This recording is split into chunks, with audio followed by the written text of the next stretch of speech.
నియోజకవర్గాల పునర్విభజన ప్రక్రియ మీద సౌత్ రాష్ట్రాలలో ఒక తీవ్ర ఆందోళన కూడా నడుస్తుంది. ఈరోజు చెన్నైలో సౌత్ సౌత్లో ఉన్నటువంటి రాష్ట్రాల సీఎంలు అదేవిధంగా మిగతా ప్రతిపక్ష నాయకులంతా కూడా హాజరయ్యారు ఆ మీటింగ్కి. స్టాలిన్ గారు దానికి అధ్యక్షత కూడా వహించడం జరిగింది. జగన్మోహన్ రెడ్డి గారు వెళ్ళలేదు, కానీ ఆంధ్రప్రదేశ్ నుంచి జగన్మోహన్ రెడ్డి గారు ఒక లేఖ అయితే రిలీజ్ చేశారు సపోర్ట్గా. దానికి తమిళనాడులో జరిగినటువంటి మీటింగ్కి సౌత్ రాష్ట్రాల నుంచి తెలంగాణ నుంచి రేవంత్ రెడ్డి గారు వెళ్ళారు. అదేవిధంగా మన కేటీఆర్ గారు కూడా వెళ్ళాడు.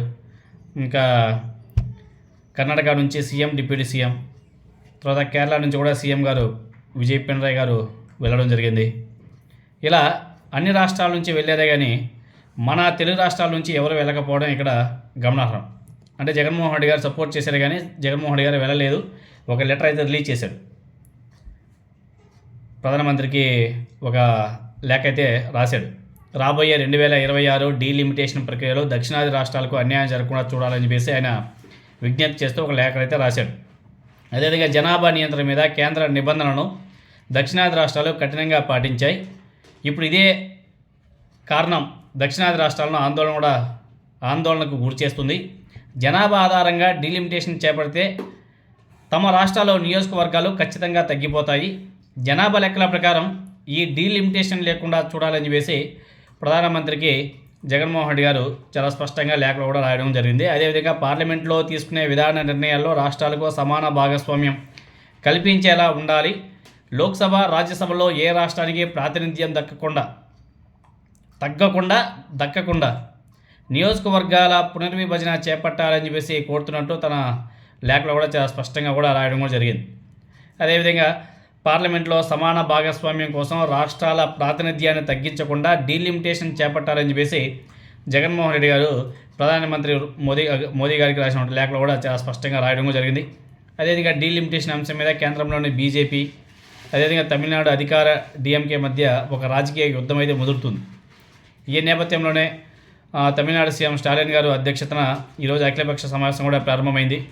జగన్మోహన్ రెడ్డి గారు ఆదేశాల మేరకు వైఎస్ఆర్ కాంగ్రెస్ పార్టీ పార్లమెంటరీ నేత వైవి సుబ్బారెడ్డి గారు ఇదే లేఖ సారాంశాన్ని డిఎంకే కూడా పంపించడం జరిగింది. ఈ అంశం మీద కేంద్ర ప్రభుత్వం ఏ నిర్ణయం తీసుకోబోతుందో చూడాలి. ఇక్కడ మెయిన్గా చెప్పండి, సౌత్ రాష్ట్రాల నుంచి అందరూ కూడా వెళ్ళారు, ముఖ్యమంత్రులు, డిప్యూటీ సీఎంలు అందరూ వెళ్ళారు, కానీ ఆంధ్రప్రదేశ్ నుంచి అయితే ఎవరూ వెళ్ళలేదు. అదేవిధంగా మా స్టాలిన్ గారు మన ఆంధ్రప్రదేశ్లో చంద్రబాబు నాయుడు గారికి అదేవిధంగా జనసేన పార్టీకి కూడా ఆయన లేఖలు అయితే రాశాడు రమ్మని చెప్పేసి, కానీ జనసేన పార్టీ వెళ్ళలేదు. నారా చంద్రబాబు నాయుడు గారు కూడా వెళ్ళలేదు.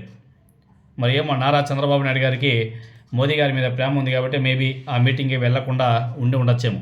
కానీ తెలంగాణ రాష్ట్రం నుంచి సీఎం రేవంత్ రెడ్డి గారు వెళ్ళారు. అదేవిధంగా ప్రతిపక్ష పాత్ర పోషిస్తున్నటువంటి బీఆర్ఎస్ పార్టీకి చెందినటువంటి మన కేటీఆర్ గారు కూడా వెళ్ళాడు. చాలా గొప్ప విషయం. అదేవిధంగా కర్ణాటక నుంచి సీఎం, డిప్యూటీ సీఎం ఇద్దరు వెళ్ళారు. కేరళ నుంచి సీఎం గారు వెళ్ళారు. ఇవన్నీ కూడా మంచి శుభపరిణామాలు. మొత్తానికి సౌత్ రాష్ట్రాలన్నీ కూడా ఏకమవుతున్నాయి. ఒక ఎక్సెప్ట్ నారా చంద్రబాబు నాయుడు గారు, పవన్ కళ్యాణ్ గారు కాకుండా, ఎందుకంటే వాళ్ళు బీజేపీతో కలిసి ప్రయాణం చేస్తున్నారు కాబట్టి వాళ్ళు ఇప్పుడు బీజేపీ మీద ఎటువంటి నిర్ణయం తీసుకోలేని పరిస్థితి.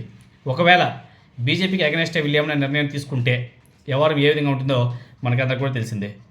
చంద్రబాబు నాయుడు గారు దేని బేస్ చేసుకొని ఆయన బెయిల్ మీద బయట ఉన్నాడో మనకందరికీ కూడా తెలిసిందే. ఒకవేళ కూడదని చెప్పేసి బీజేపీని వదిలేసి తెలుగుదేశం పార్టీ కానీ జనసేన పార్టీ కానీ రాలేవు. తెలుగుదేశం పార్టీ కానీ వస్తే బీజేపీ వాళ్ళు తెలుగుదేశం పార్టీని ముంచడానికి సిద్ధంగా ఉండరు.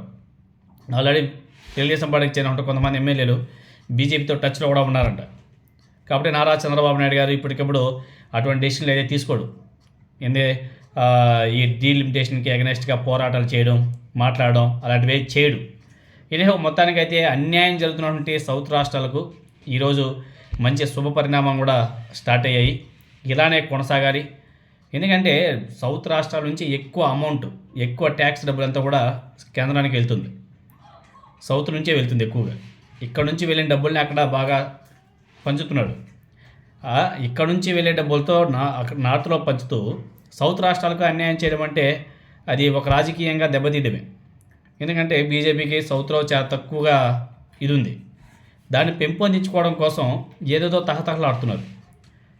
కాబట్టి ఈ నిర్ణయాన్ని ప్రతి ఒక్క సౌత్లో ఉన్నటువంటి ప్రతి ఒక్కరు కూడా అపోజ్ చేసిన అవసరం కూడా ఉంది. ఎందుకంటే సౌత్ రాష్ట్రాలని సపరేట్గా చూడడం, ఒక విధంగా చూడడం అనేది మంచిది కాదు. దేశంలో అవి కూడా భాగస్వామ్యం అయినప్పుడు అన్నింటిని కూడా సమానంగా చూడాలి. కానీ జనాభా ప్రాతిపదికన ఏదో చేసేసి చేద్దామని చెప్పేసి మోదీ గారు తీసుకున్న నిర్ణయాన్ని ఎవరు కూడా అభినందించడం లేదు, అందరూ కూడా ఖండిస్తున్నారు. దానికి సంబంధించి ఈరోజు చెన్నైలో కూడా మీటింగ్ జరిగింది. ఇంకా నెక్స్ట్ అఖిలపక్ష సమావేశం హైదరాబాద్లో కూడా నిర్వహిస్తారంట. చూడాలి మరి దీని మీద ఏ విధంగా సౌత్ రాష్ట్రాలు పోరాడతాయో చూడాలి.